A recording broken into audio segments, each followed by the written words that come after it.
আসুন জেনে নিই দুনিয়াতে বেঁচে থাকা অবস্থায় একটি বিষয় অবশ্যই মীমাংসা করা জরুরি, তা না মানলে দুনিয়া আখেরাত কোথাও শান্তি পাবেন না। বিস্তারিত দেখুন আহমদুল্লাহ হুজুরের থেকে। একটা হাদিস শুধু শুনলেই যথেষ্ট হবে। নবী করিম সাল্লাল্লাহু আলাইহি সাল্লাম বলেছেন, সম্ভবত মুসনাদে আহমদে হাদিসটি বর্ণিত হয়েছে, আদ-দাওয়াবিনু সালাসা, কিয়ামতের দিন আল্লাহর কাছে 3 ধরনের মামলা উঠবে। কয় ধরনের মামলা?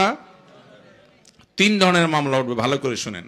নাম্বার 1, তাওহীদ সম্পর্কিত মামলা, ঈমান সম্পর্কিত মামলা। কারণ ঈমানের মধ্যে বড় ভেজাল আছে, শিরক আছে, কুফরি আছে, নেফাক আছে, ঈমান ঠিক নেই। এই মামলাগুলো বিনা হিসাবে জাহান্নাম, এগুলো কোনো শুনানি হবে না, বিনা শুনানিতে জাহান্নামে চলে যাবে। যে ঈমান ঠিক নেই কোনো বান্দার, এখানে আল্লাহ শুনতে যাবেন না, কোনো ওজর টুজর নেই, ডাইরেক্ট জাহান্নাম। এই জন্য ঈমানটা সবকিছুর আগে ঠিক রাখতে হয়, তাওহীদটা ঠিক রাখতে হয়, শিরক থেকে মুক্ত থাকতে হয়। 1। 2 নম্বর মামলা হলো আল্লাহবাদী মামলা। আল্লাহবাদী মামলা বলতে বোঝাতে চাচ্ছি যে আল্লাহর হক নষ্ট করেছেন সেই মামলা।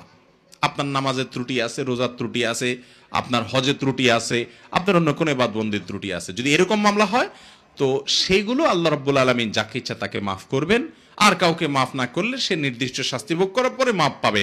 বাকি এটা আল্লাহর নিজের উপরে নিজের কাছে রেখেছেন, যে চাইলে আল্লাহ তাআলা বান্দাকে মাফও করে দেবেন। ঠিক আছে, তোমার অনেক ত্রুটি আছে, আমি সবগুলা মাফ করে যেগুলো ভালো আছে সেগুলো ভিত্তিতে আমি তোমাকে ক্ষমা করে নাজাত দিলাম, মুক্ত ঘোষণা করলাম, জান্নাত দিলাম। আল্লাহ দিতে পারেন।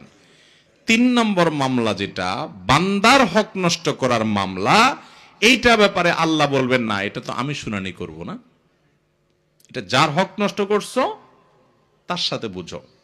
আর কিয়ামত এমন একটা জায়গা ভাইরা আমার, আল্লাহ কোরআনে বলছেন, ইয়াউমা ইয়াফিরুল মারউ মিন আখি ওয়া উম্মিহি ওয়া আবি ওয়া সাহিবাতিহি ওয়া বানি।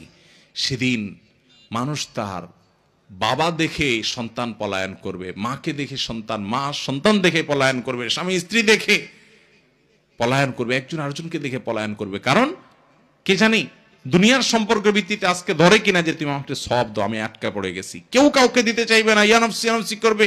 লিকুল্লি ইমরিইন মিনহুম ইয়াওমাইদিন শাআনুন ইউগনি, প্রত্যেকে যার নিজেকে নিয়ে ব্যস্ত থাকবে, সেদিন কেউ কাউকে ছাড়বে না। একটা রিকশাওয়ালা বেচারা গরিব মানুষ, গায়ের জোরে 2-3 বন্ধু ছিলেন, কথা একটার থেকে 2টা বলে ফেলছে, যা দিলাম না তোর ভাড়া, কি করবি?